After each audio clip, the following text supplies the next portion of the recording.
नमस्कार, आपड़ू उत्तराखंड में आपका स्वागत है और मैं हूं आपके साथ आकांक्षा मिश्रा। आइए आगाज करते हैं उत्तराखंड की अहम खबरों का।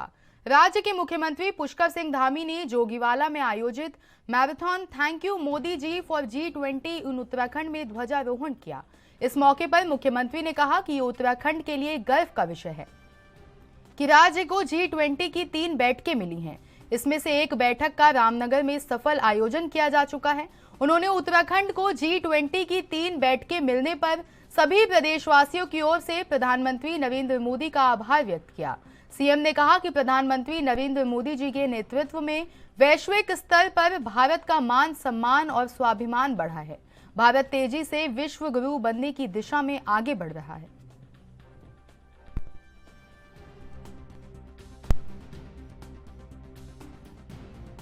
आप सभी को बहुत बधाई देता हूं, बहुत शुभकामनाएं देता हूं कि इतनी बड़ी संख्या में आप मुझे बताया कि सवेरे 5 बजे से ही यहाँ पर एकत्र हो गए थे। तो मैं आपकी तरफ से, अपनी तरफ से आदरणीय मोदी जी का धन्यवाद करता हूं, उत्तराखंड की देवभूमि की जनता की तरफ से धन्यवाद करता हूं कि उन्होंने हमारे राज्य को एक समिट नहीं, 2 नहीं, बल्कि तीन बैठकें हमारे राज्य को मिली हैं। आज से पहले कभी भी इस प्रकार की कोई राष्ट्रीय अंतर्राष्ट्रीय स्तर की जो मीटिंग होती थी, वो मीटिंग केवल 1-2 स्थानों पर होती थी। दिल्ली में हो जाती थी, बंबई में हो जाती थी, या बड़े बड़े शहरों में हो जाती थी और वहीं समाप्त हो जाती थी।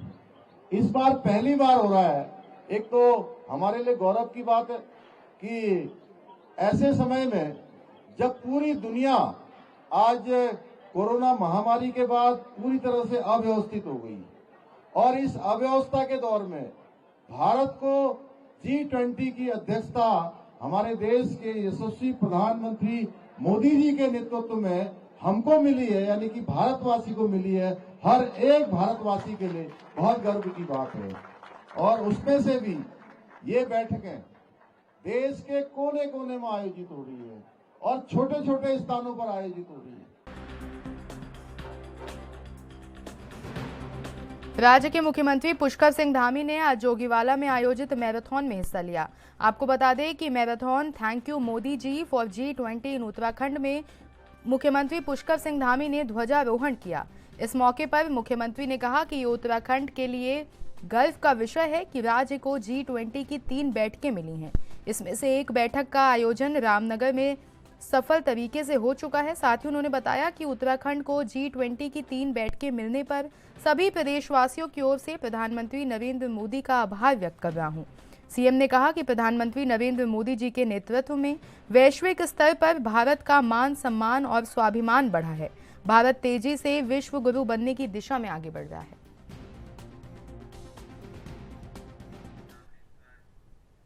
उत्तराखंड बीजेपी के अध्यक्ष महेंद्र भट्ट ने बताया कि प्रदेश सरकार में दायित्व के लिए इंतजार कर रहे बीजेपी नेताओं को कर्नाटक चुनाव के बाद दायित्व मिल सकता है। दायित्व पाने के लिए बीजेपी नेताओं ने अपने अपने नजदीकी नेताओं से सोर्स लगाना भी अब तेज कर दिया है। इसके साथ ही उन्होंने बताया कि कैबिनेट विस्तार अभी जल्द होने की कम संभावना है।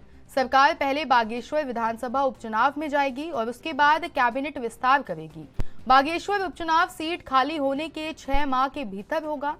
महेंद्र भट्ट ने साफ किया कि कर्नाटक चुनाव के बाद ही दायित्व बंटवारे और कैबिनेट विस्तार पर विचार किया जाएगा, क्योंकि अभी चुनाव की तैयारी की जा रही है।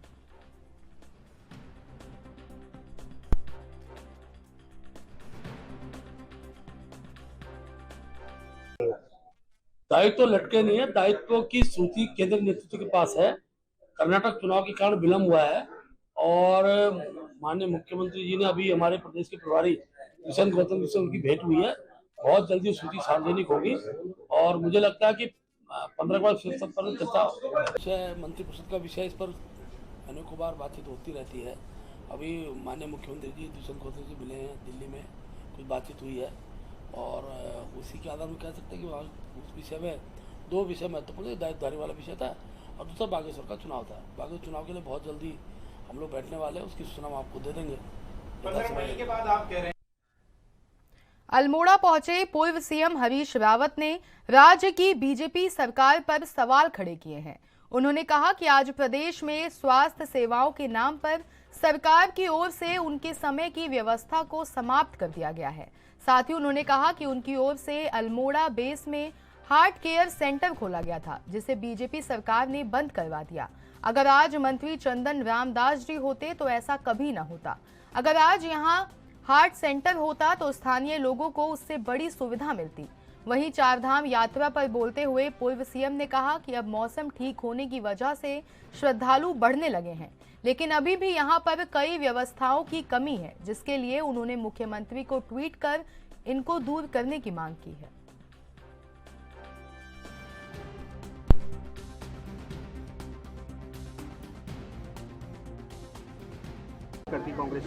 देखिए, चंदन राम जी आज हमारे बीच में होते, यदि अल्मोड़ा में जो हार्ट सेंटर खोला गया था वो सेंटर बंद नहीं हुआ होता। इसीलिए इन दूर दराज के एरियाज के अंदर इस तरीके के सेंटर्स, उसमें कितना कहा जाए।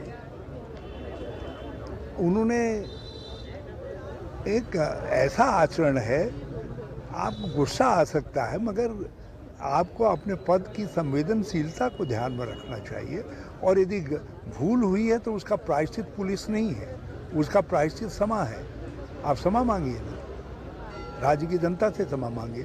और मैं तो चाहता हूँ कि भाजपा को क्षमा मांगनी चाहिए, जिसकी कोख से ऐसे लोग पैदा हो रहे हैं। वक्त है, क्योंकि बीच में पानी बरस गया, बर्फबारी हो गई, इसलिए हमने उस सवाल नहीं उठाए। लेकिन मैंने एक ट्वीट करके मुख्यमंत्री से कहा कि कुछ ऐसी दिक्कतें हैं जिसका बर्फबारी से और यात्रियों के ज़्यादा आने से सवाल नहीं है, वो प्रबंधकीय त्रुटियां हैं, उन त्रुटियों को ठीक करवाइए।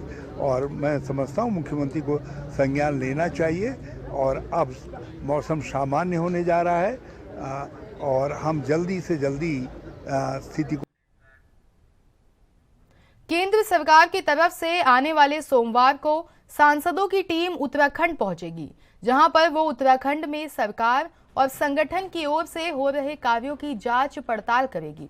वहीं दूसरी तरफ अब इसे लेकर कांग्रेस प्रदेश अध्यक्ष करण माहरा ने बीजेपी पर तंज कसा है। उन्होंने कहा कि केंद्र की तरफ से जो टीम उत्तराखंड के लिए आ रही है, उस टीम को पहले उत्तराखंड के 5 सांसदों की ओर से गोद लिए गए गांव की स्थिति को देखना चाहिए, जिससे पता चलेगा कि उत्तराखंड सरकार के सांसद गांव की स्थिति को संवारने में कितना सहयोग कर रहे हैं।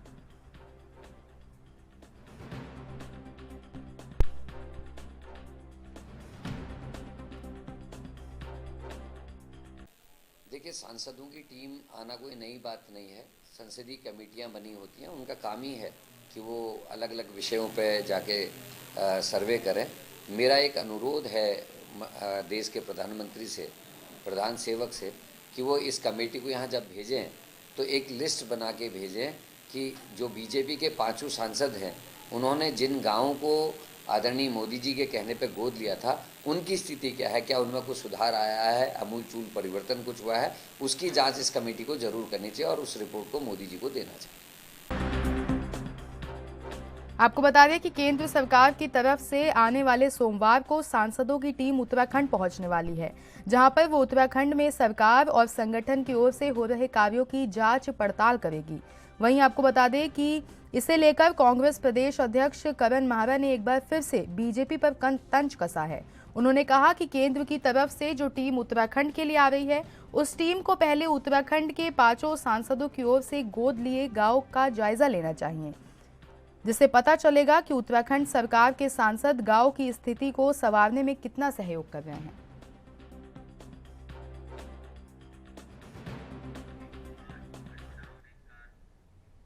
उत्तराखंड में एलटी शिक्षकों की नियुक्ति को लेकर विभाग ने सख्त कदम उठाए हैं। शिक्षा महानिदेशक बंशीधर तिवारी ने कहा कि करीब 1,500 शिक्षकों की नियुक्ति पत्र दिए गए हैं, लेकिन बहुत से शिक्षकों ने अभी तक ज्वाइन नहीं किया। सबको नोटिस जारी किया गया है और कहा गया है कि अगर वो 8 मई तक ज्वाइन नहीं करते तो ये माना जाएगा कि वो सेवा करने के इच्छुक नहीं हैं।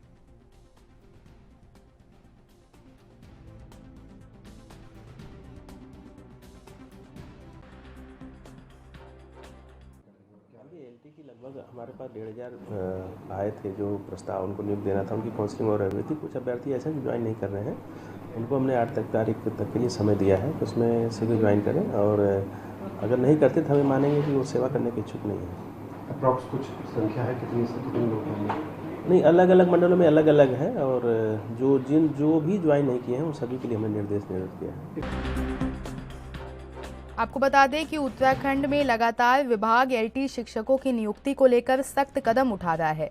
इस बार भी शिक्षा महानिदेशक बंशीधर तिवारी ने कहा कि लगभग 1,500 शिक्षकों को नियुक्ति पत्र दिए गए हैं, लेकिन बहुत से शिक्षकों ने अभी तक ज्वाइन नहीं किया। सबको नोटिस जारी किया गया है और कहा गया है कि अगर वो 8 मई तक ज्वाइन नहीं करते तो ये माना जाएगा कि वो सेवा करने के इच्छुक ही नहीं है।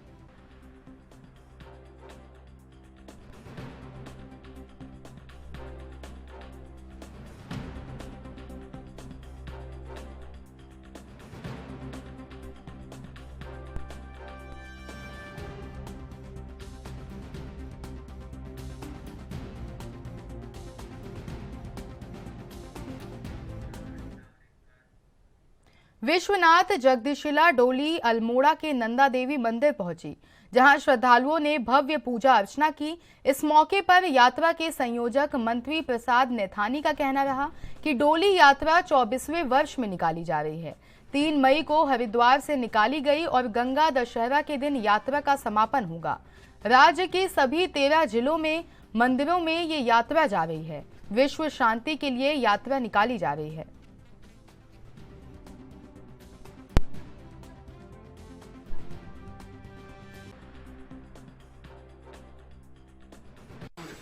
देखिए, विश्वनाथ जगदीशिला डोली यात्रा इस वर्ष 24वें वर्ष में प्रवेश कर रही है, और ये 3 मई से हरिद्वार में हर की पैड़ी से प्रारंभ हुई, और ये 13 जनपदों का पूरा भ्रमण करने के बाद 10,500 किलोमीटर की दूरी तय करके पिसोन पर्वत, जो टेहरी गढ़वाल के 11 गांव हिंदाव में पड़ता है, वहाँ पर इसका गंगा दशहरा के दिन इस यात्रा का मुख्यमंत्री पुष्कर सिंह धामी की विधानसभा चंपावत के टनकपुर क्षेत्र में आयोजित होने वाले माता पूर्णागिरि धाम मेले का आयोजन इस वर्ष बीते माह 9 मार्च को मुख्यमंत्री की इच्छा अनुसार भव्य रूप से किया गया था। मेले के शुभारंभ पर ही मुख्यमंत्री ने कहा था कि वो चाहते हैं कि इस मेले का संचालन पूरे वर्ष भर किया जाए। इसी मानक को ध्यान में रखते हुए जिला प्रशासन ने इस बार पूर्णागिरि धाम में सभी सुविधाओं का विस्तार वार्षिक मेले के आधार पर करना शुरू कर दिया, जिसका असर भी दिखने लगा है। वर्षों से लगातार पूर्णागिरि धाम में माता के दर्शन करने आने वाले तीर्थयात्रियों की ओर से इस बात को बताया जा रहा है कि हर वर्ष की अपेक्षा इस वर्ष मेले में सुविधाओं का बेहतर इंतजाम किया गया है।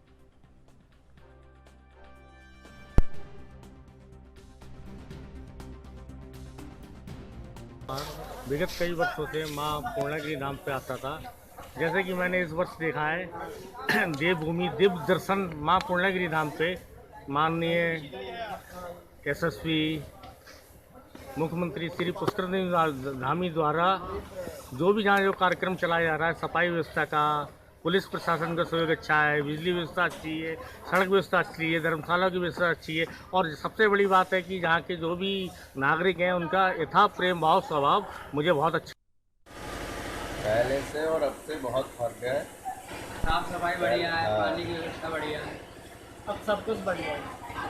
तो कैसा लग रहा है यहाँ पहुँच के आपको? बहुत अच्छा अच्छी लगी है कि पुलिस प्रशासन भी सही है, और यहाँ के जो यात्रीगण हैं यानी ध्यान रखते हैं, पुलिस वाले भी ध्यान रखते हैं, और जहाँ हम लोग ठहरते हैं यहाँ भी कुछ ज़्यादा पैसे भी नहीं चार्ज लेते हैं, और आराम से हम लोगों को यात्रा करवाते हैं। और हम आए हैं लखीमपुर से आ रहे हैं नेपाल से।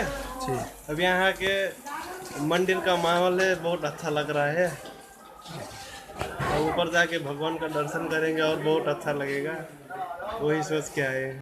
सारी सेवाएं निःशुल्क मिलते हैं यात्रियों को।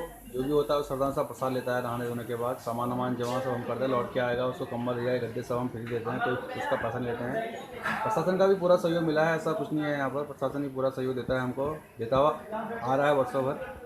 और इतना कोई मतलब वो नहीं है, यात्री को कोई परेशानी नहीं होती है यहाँ पर, इतना यात्री को गर्म पानी देते हैं नहाने के लिए, ओढ़ने के लिए कंबल दिया जाता है, सारी विषाई दवाएँ निःशुल्क होती हैं। बस प्रसादी के लिए हम कहते हैं, प्रसादी आदि को लेना पड़ता है जो भी मंदिर में चढ़ता है। प्रशासन तो हमारी वैसे हेल्प करते हुए आ रहा है, फिर आगे को और करता है, ऐसा कुछ नहीं है। जैसे ऑप्शन में रोड बंद हो जाती है, रोड भी प्रशासन तुरंत तो खोल देता है, हमें ऐसी कोई अब पहले ऐसी नहीं होती है, दिक्कत नहीं होती है। और लाइट का है, इसका है, तो सब हमें खुद भरना पड़ता है बिल्स का, तो ऐसा वो नहीं है। बाकी सरकार की तरफ से बहुत हमें फ़ायदे मिल रहे हैं, जैसे मेला हर साल बढ़ते आ रहा है और पुलिस प्रशासन का भी बहुत सहयोग मिलता है हमको। सबसे पहले तो हमें बहुत गर्व की बात है हमारे लिए कि जो उत्तराखंड के हमारे सीएम साहब है वो हमारे क्षेत्र के विधायक हैं, तो इस कारण से हमको बहुत सारे लाभ मिल रहे हैं हमारे क्षेत्र में। जैसे पानी की सुविधा हो गई, साफ़ सुथरा पानी आता है। जब से हमारे सीएम साहब हैं तब से पानी की भी जो शॉर्टेज थी वो भी बढ़ चुकी है बहुत, और जो बिजली है वो भी बहुत ना के बराबर जाती है, कभी किसी कारण से चले गई तो तुरंत आ जाती है वो। और साफ़ सफाई का बहुत ध्यान है यहाँ, साफ़ सफाई हमेशा रहती है इधर, कभी भी गंदा नहीं रहता है। और बहुत सारी सुविधा मिली है हमको हमारे सीएम साहब के द्वारा। और जैसे पुलिस हो गई, उनकी भी तुरंत हमारे कोई भी होता है, कुछ काम भी होता है तो तुरंत पुलिस भी आ जाती है इधर। वैसे तो कुछ घटना होती नहीं है वैसे, फिर भी हमारे लिए बहुत गर्व की बात है। हमारे यहाँ जो मेला 5 साल तक चला था वो भव्य इस साल मेला अच्छा रहा है। और जो हमारे यहाँ खाने पीने की सामग्री है वो उचित रेट पे दी जा रही है। और जो सामग्री की डेट एक्सपायरी है वो डेट एक्सपायरी हमारे यहाँ नहीं है। और माता पुण्यगिरी में जो आने वाले श्रद्धालु हैं उनके लिए बैठने की उठने की बहुत अच्छी सुविधा है, खाने पीने की अच्छी सुविधा है उनके लिए। हाँ, मेला प्रशासन की भक्तियान की अच्छी उनकी शक्ति यानी उठ रही है मेला के लिए। जो यात्री आ रहे हैं उन श्रद्धालुओं के लिए उनके लिए खूब अच्छा तरह से योगदान। वक्त हो गया एक छोटे से ब्रेक का, हाजिर होंगे ब्रेक के बाद।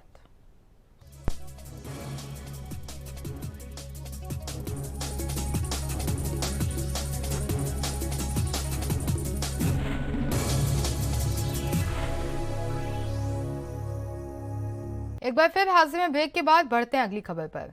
स्टंट बाइकिंग और रैश ड्राइविंग के खिलाफ पुलिस जीरो टॉलरेंस के साथ काम करेगी। अब ऐसे मामलों में चालक की काउंसलिंग नहीं बल्कि सीधे मुकदमा दर्ज किया जाएगा। इसके बाद इनके यूट्यूब और फेसबुक अकाउंट ब्लॉक किए जाएंगे। चालकों के खिलाफ आईपीसी और मोटर वाहन अधिनियम की विभिन्न धाराओं में कार्रवाई की जाएगी। एसपी ट्रैफिक अक्षय प्रहलाद कोंडे ने बताया कि पुलिस ने इस साल की शुरुआत में 12 ब्लॉगरों को चिन्हित किया था। इन्होंने सड़कों पर तेज रफ्तार में बाइक चलाते हुए वीडियो बनाए थे। इन सबकी काउंसलिंग की गई थी। इसके बाद सभी के खिलाफ शांति भंग की धाराओं में भी कार्रवाई की गई थी। इनमें से कुछ के खिलाफ मोटर वाहन अधिनियम की धाराओं में मुकदमा भी दर्ज किया गया था। बावजूद इसके कई ब्लॉगर अब भी सुधरने का नाम नहीं ले रहे हैं। वो यातायात नियमों का उल्लंघन करने के साथ ही दूसरों की जान भी जोखिम में डाल रहे हैं। इनके खिलाफ अब सीधे मुकदमा दर्ज कर सख्त कार्रवाई की जाएगी।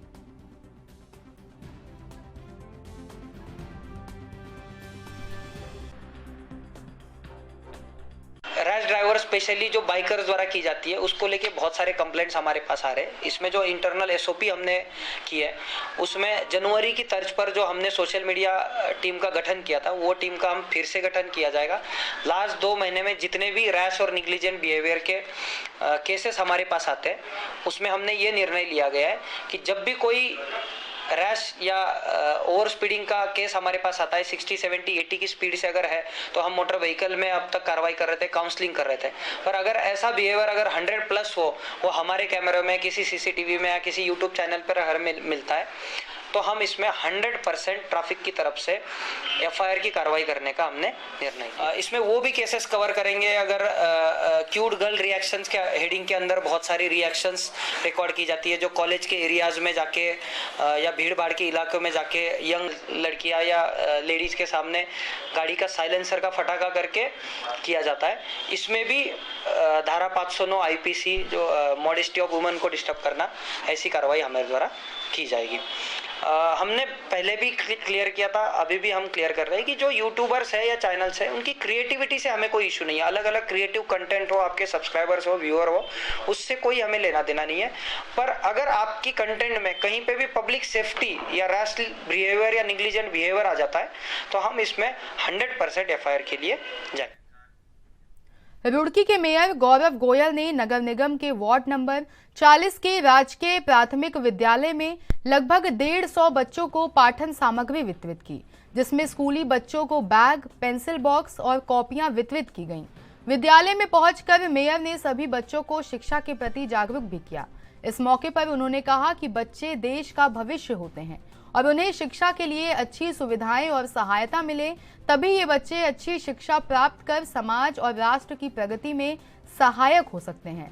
वहीं इस मौके पर विद्यालय के प्रधानाध्यापक प्रदीप कुमार ने मेयर गौरव गोयल का आभार व्यक्त किया और कहा कि मेयर की ओर से बच्चों की इस तरह से सहायता कर हौसला अफजाई करना काबिले तारीफ है।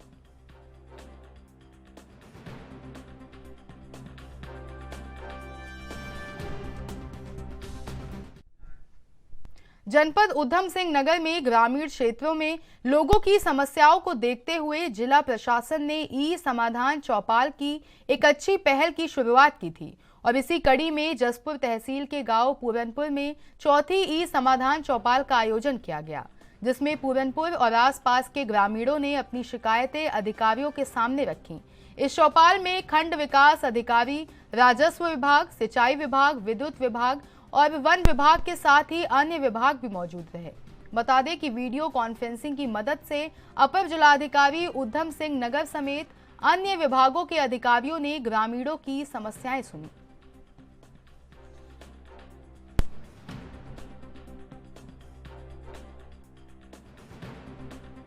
आप जानते हैं कि आज चौथी ई चौपाल थी जो यहाँ पर पूरनपुर में की गई थी डीएम सर की अध्यक्षता में। तो इसमें टोटल 32 शिकायतें आई थी, जिसमें कि कुछ शिकायतें तो मौके पर ही एडीएम सर द्वारा उसका निस्तारण कर दिया गया था और अभी संबंधित विभागों को भी हमारे द्वारा प्रेषित किया जाएगा। कुछ शिकायतें जो सिंचाई विभाग से थी ये संज्ञान में आ रहा था कि यूपी की है, तो उनको भी प्रेषित कर दिया जाएगा। और अभी वर्तमान में जितनी भी शिकायतें हैं जो अभी इस स्तर पर नहीं हो पाई है, तो उनको हम लोग उच्च अधिकारी को प्रेषित कर देंगे। देखिए, इसमें तो जो अगर कहा जाए तो सिंचाई विभाग की सबसे ज़्यादा शिकायत थी, क्योंकि यहाँ पर जो नहर है वो यूपी बॉर्डर से लगती हुई है, तो इसी की शिकायत ज़्यादा थी जी। इसमें लगातार सुना जाएगा, क्योंकि यहाँ पर पिछले वर्ष भी लगातार ई चौपाल की गई थी और इस बार का भी रोस्टर जारी हो गया है, जिसमें कि सबसे पहले जसपुर से शुरुआत की गई है और इसके बाद भी यहाँ पर ई चौपाल लगाई जाएगी। उत्तराखंड के विकास नगर से खबर है, जहां घर के आंगन से 4 साल के मासूम को बाघ उठा ले गया। स्थानीय पुलिस और वन विभाग की टीम मौके पर पहुंची और स्थानीय लोगों की मदद से आसपास के क्षेत्र में सर्च ऑपरेशन चलाया जा रहा है। इससे पहले भी क्षेत्र में हो रही गुलदार की दहशत में लोग जीते हैं। पूरा मामला थाना सहसपुर अंतर्गत शंकरपुर की घटना है।